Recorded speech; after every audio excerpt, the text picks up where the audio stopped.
you got going here? You ready to try this thing out? I just want to watch for a second. I'm going to flip around. So what I did was, I mean, just, you can do it any way you want, but we were talking, oh no, I got to come over one more, sorry. But because you have such long, you know, tenon pockets, I got you can't really get it. So you do like, I do like 2 passes and then I flip and go back. So usually it's kind of like if you have a bunch of them laid out on a table, I can go one direction. I got you. When you do the same thing over and over, it gets more efficient. And then you make an adjustment and come back down is what you're saying. And this is a pretty, it's an amazing machine. I've never used the other than the Fall, or what was it, the other one that I heard Makita's the best though for this. Yeah, it's amazing. I mean, I love it. I mean, it's. But this isn't domestic, right? This is Japanese. I'm pretty sure. Yeah, and it's industrial, and you know, it's the real. It's like a double chainsaw, isn't it? Like it's just and it like and then you see what they literally everyone's got a tooth through, you know. So you got there's quite a few. Oh, it's a lot, and that's why it eats. Yeah, it's not like a double. It's like it's on there. I think they 1, 2, 3. It's like 4 or 5 wide. Yep, it cuts the whole fat. It's like a super highway. And that clamps it. What's that? That clamps it down.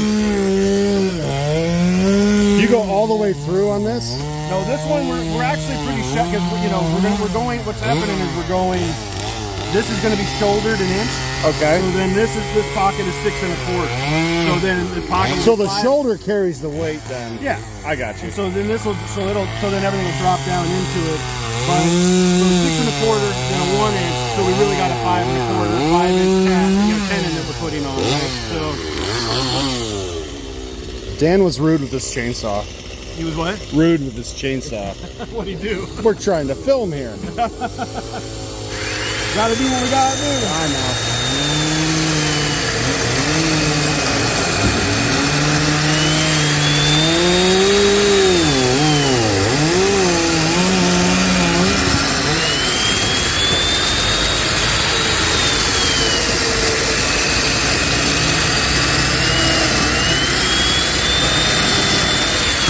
That's very cool. It's very cool. That's your depth set right there, right? Yep. Okay. Yeah, and so again, it does. You have to. And I showed George when he was doing. You have to. You set this to the deck level, right? When you actually set it. I got you. So when I made mistakes a couple times when I first started using it, I'm like, why am I? And I just punched through something. I'm like, you know, it's because I wasn't. I thought I was I didn't realize you got to set that thing down. Right.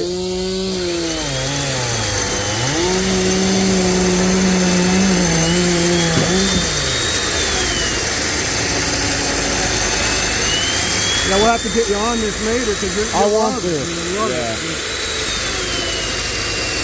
It's a little easier on pine, like I just. You know? I bet.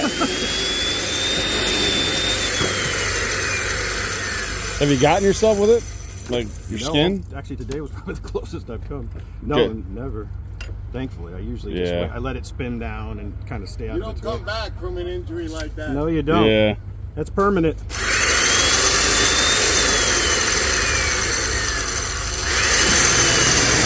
So then because we're 2 inches, we can't mate with that chain. We can't mate it, so we got to kind of go back and forth a little bit. This is really cool, man. It's fun to watch, isn't it? Yeah, I can watch this all day. You do an ASMR video of it. Yeah. You know? Hours of mortar, chain mortar.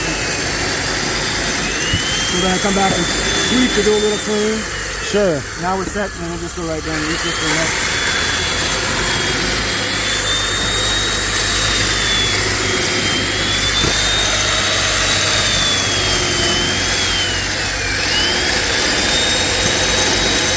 So there's lots of different nuances you can do, but like say you ask about plunging through. For plunging through, the nice thing is you can actually just cut the outside and the middle will fall. So you don't actually have to plunge the whole thing.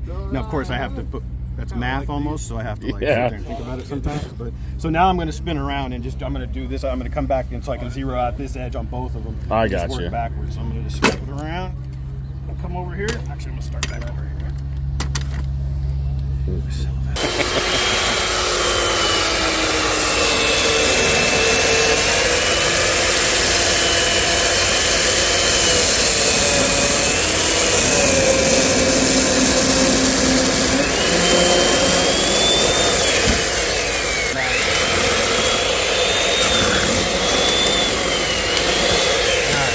Is that why you round them out? Is because they're round at the bottom? Yeah, and you could chisel. I mean, some people. How do you guys round the corners?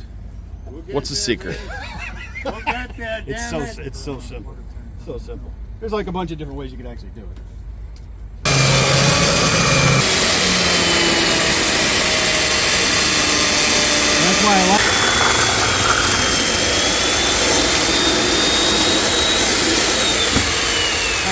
film. So down in the bottom there, it's going to be rounded like the end of the saw, and that's why you guys put the dog ears on that thing.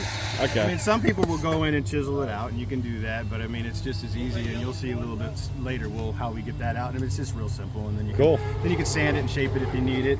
So now again, I'm going to check to make sure. I want to be nice and snug. I'd rather be. So that's what that square is for. Yeah. Well, I mean, it's I didn't know this until probably a year or so ago, but this is the size of a. Yeah, and this is your 1.5 inch. So almost more holes. 2 more right here. Oh my God. Okay. Stop around. Show them the next one. We got 12 more of these on it.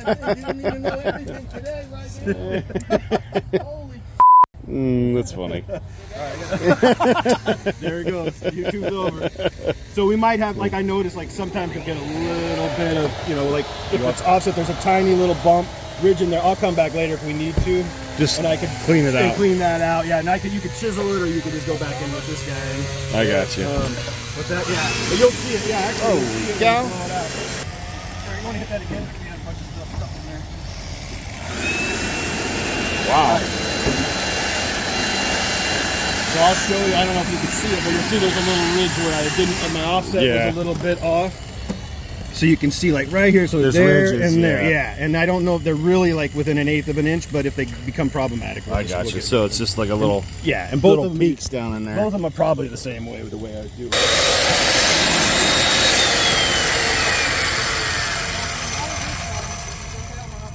Now we're gonna see how we're nice and snug.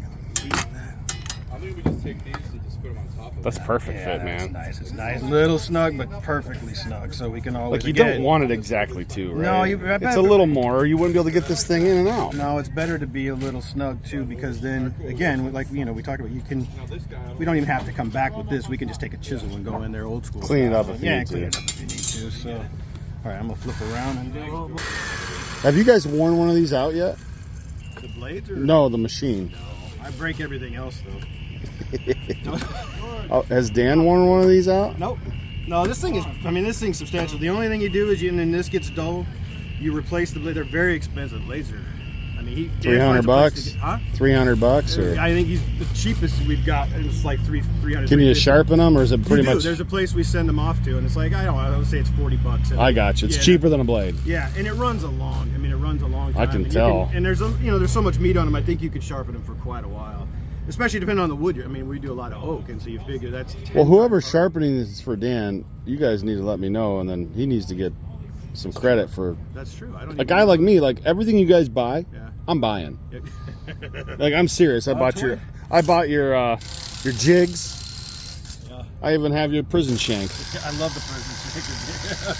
Yeah, I mean it's because I wouldn't know. I'm following everything you do. Yeah, well, and the good news is the way we do stuff, which I've kind of always been that way, is I buy a lot of stuff and then see what holds up. Jason, you're good on camera, dude. I think you need to I saw it when you were making the pegs, and you were the star of your own episode.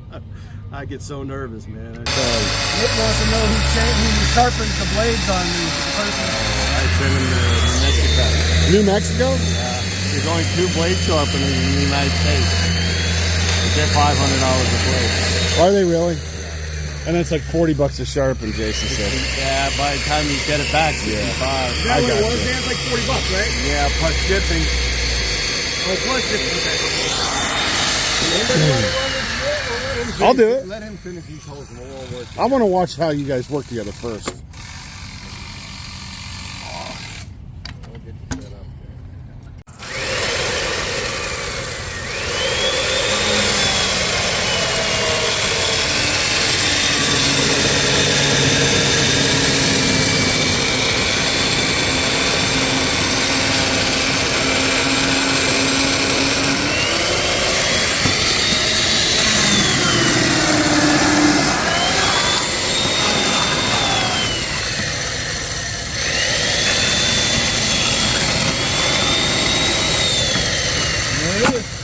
Nice. Now, again, I think there's little bumps that I'm not going to deal with them right now since we're just prepping. Sure. So we were talking about how fitting becomes, kind of tough sometimes, but that's the kind of thing you put the tab in there and then or the tenon in there, and then you'll be like, okay, we got to shave. Well, this thing's awesome. Yeah. Choose that right out of there. Oh yeah. Very cool. And especially on pine.